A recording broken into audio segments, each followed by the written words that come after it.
This episode is brought to you by Paycor, the HR and payroll software made for leaders. It's never been harder to recruit, hire, and engage workers.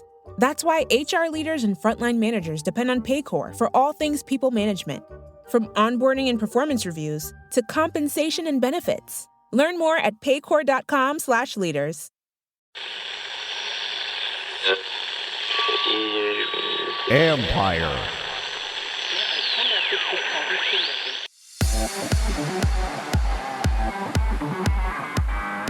Your sweat can tell you how you are really performing in real time. Or for whom the consequences of dehydration are particularly profound. And so we've just mentioned some of them right there. But as we think about that roadmap, it really starts with endurance sports, continues to team sports, military, and laborer segments. That's Meridith Cass, CEO of Biosensors, a company taking biometrics and wearables to an entirely different level.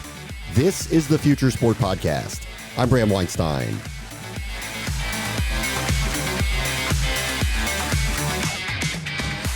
Meredith Cass is a former collegiate athlete turned endurance warrior. She also has a background in startups and emerging health technology. In NICS, she is hoping to build a company that offers real-time biometric information into the athlete's performance.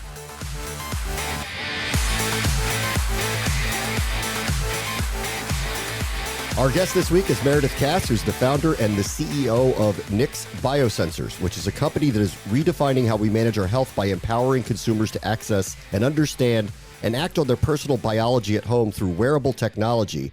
And we're going to talk about hydration in a very modern form. Hi. I'm good. How you doing?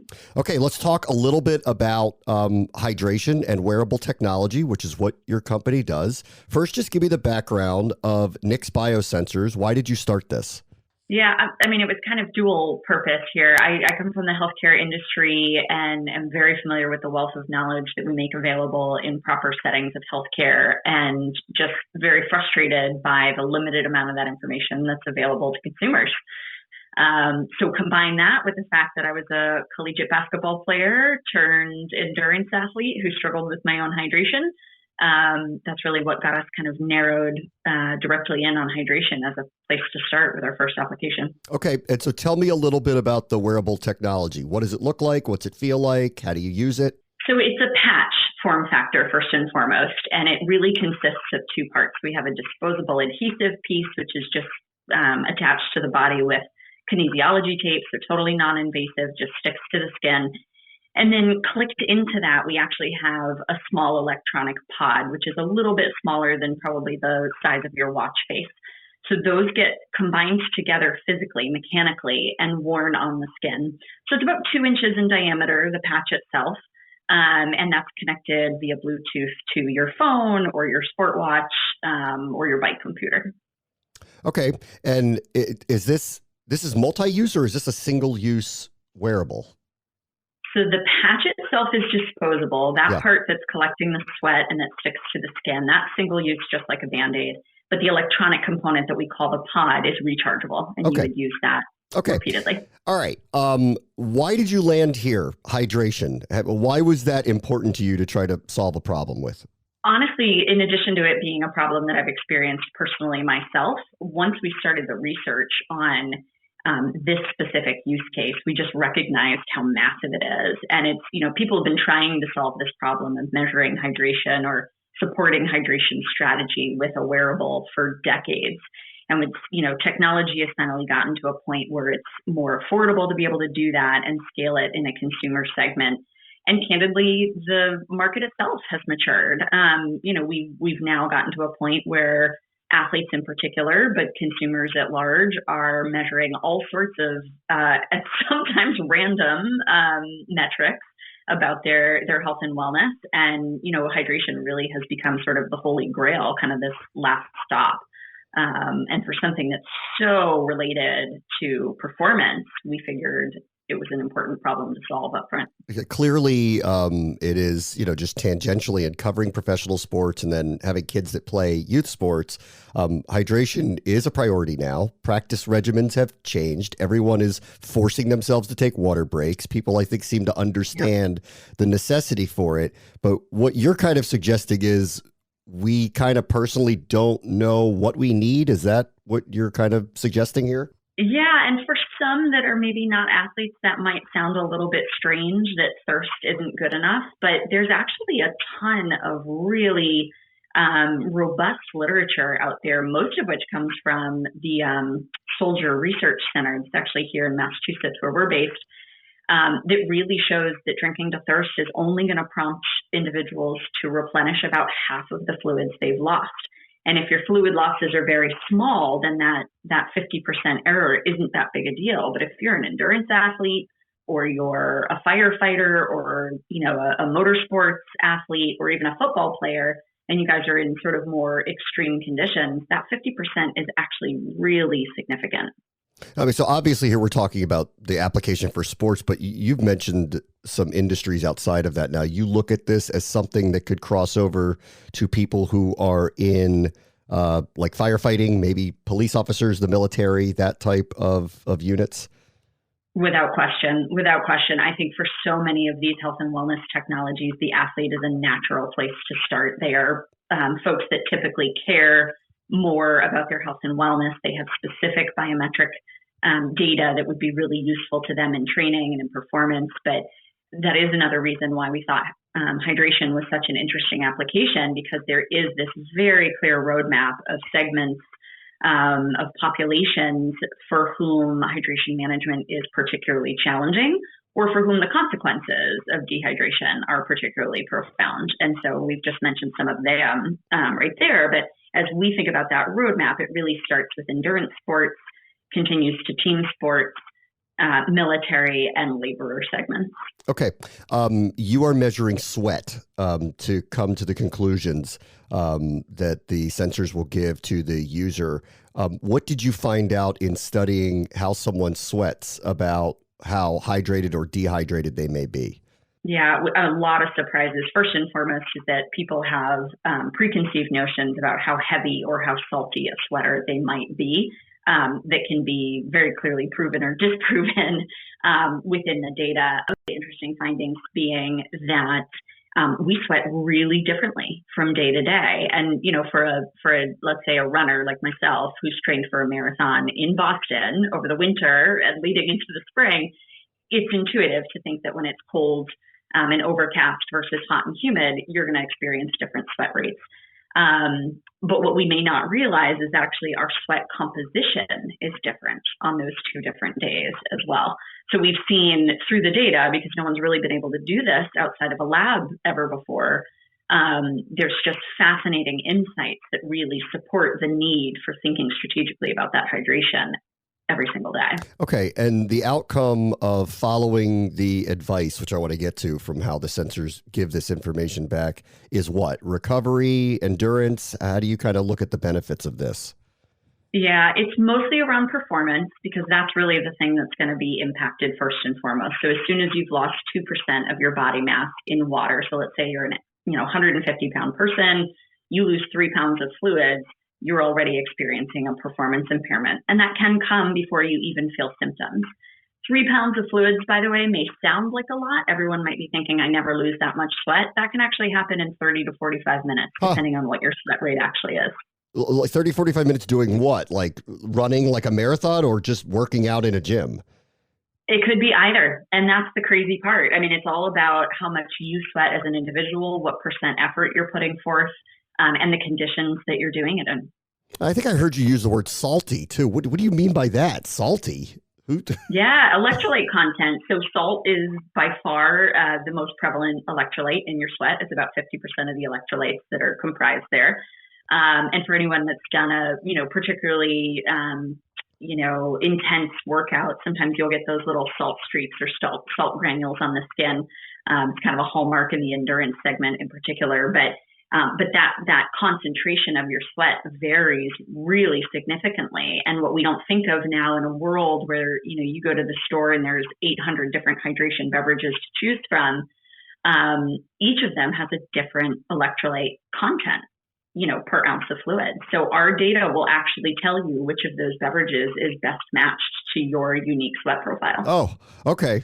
All right. And I would assume here with many wearable technologies, and I want to ask you about wearable technology just in general, just to get your thoughts on it, but most of them can be worn just about anywhere. I have to assume that this one has to have specific locations. Is that right? That is correct. And that is because our algorithms need to know where on the body it's placed. So the reality is, what's appropriate for a runner in terms of placement on the body may not be the same body location that's appropriate for a football player or a firefighter. So we can move the patch around on the body. But again, the algorithms sort of are calculating what's happening locally where that patch is placed and extrapolating that to the full surface area of the body. And because we sweat very differently on different parts of the body, if you think about it, your arm might sweat very differently from your lower back, for example. We just tune our algorithms based on that location. So for the endurance segment, which is where we're getting started commercially, we do think about placement on the bicep, which is just an easy spot to locate. Okay. So I have this thing on, it's connected to my phone, I'm running, I've reached a certain point where I'm starting to feel it. What does it tell me in real time? So it's measuring that sweat every second and sending that data via Bluetooth, in the base case to your phone, but you can also integrate that with your sport watch or your bike computer. And so what it's doing is then tallying your fluid and electrolyte losses moment by moment throughout that workout. That data that's being tallied in the app is really accumulating over time to say that you've lost 2 ounces, 12 ounces, 36 ounces. You can also set the app to send you notifications at intervals of your choosing. So for someone like me, I like to get notified every time I've lost 4 ounces. I'll get that notification, I'll drink those 4 ounces, and then continue on my workout. To get another notification 4 ounces later, and whether that's 4 minutes or 14 minutes later, just has everything to do with how quickly I'm sweating. I'm about to make a bunch of beverage companies very happy. I want to go back to something you just said, because most people just assume when you need hydration, you drink water. But you had mentioned there are other things that might fit your personal profile, and your information would send this back to the user. Can you explain that a little bit, how water is not the cure-all for hydration issues? Yeah, and water is the basis.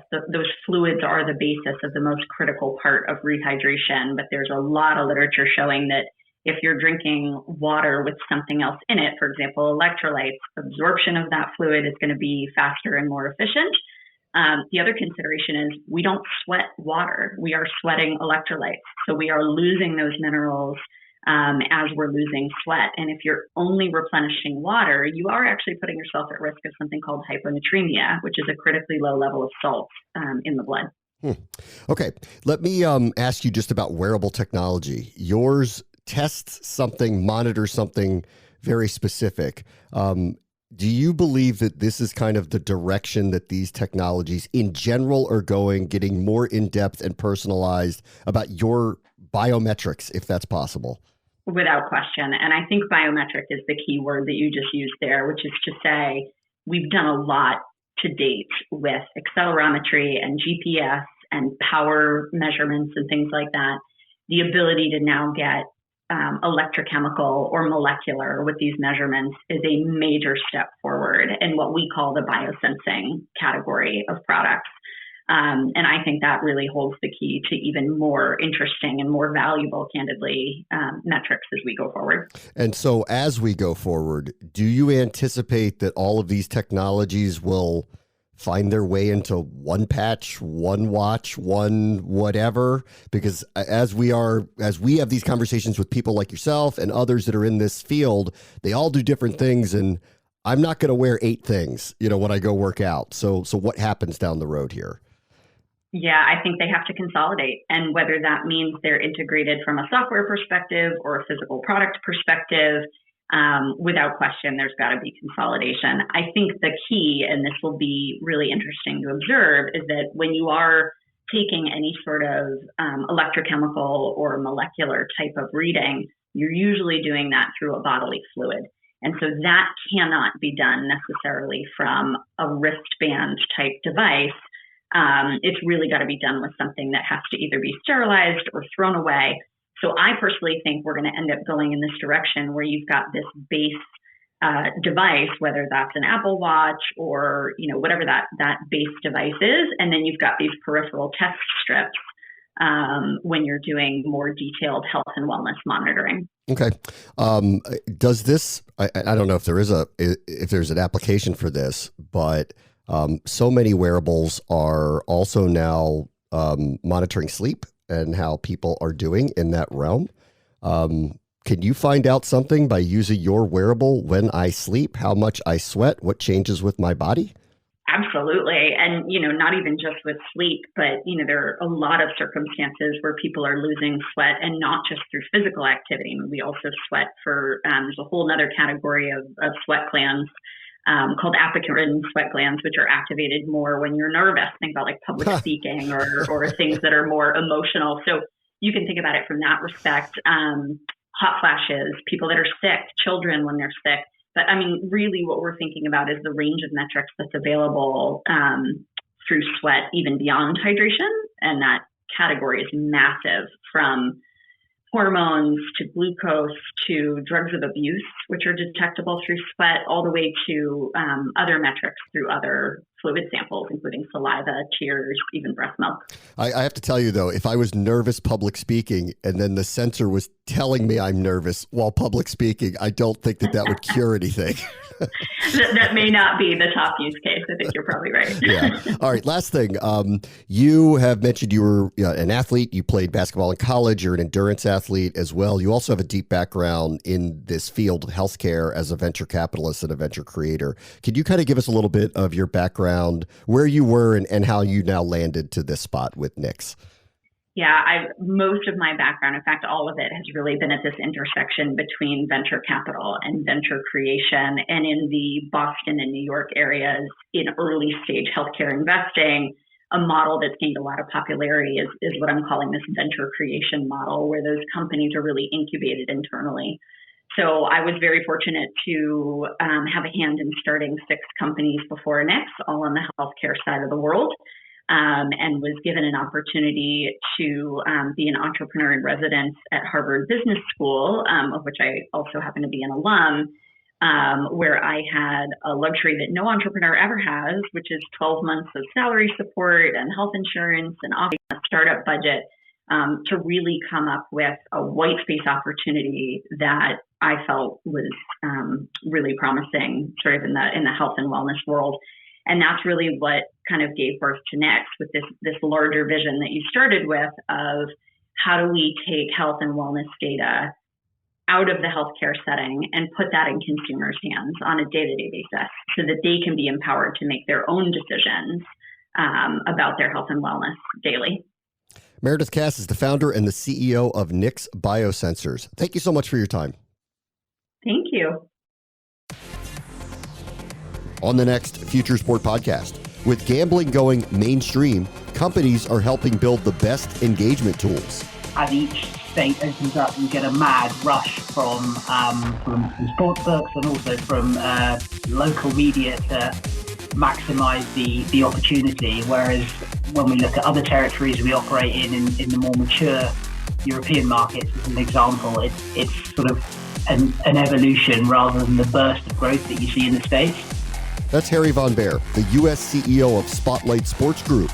They're leading publishers into the information age to help grow audiences in this new content space. That will do it for this episode. As always, the future is now.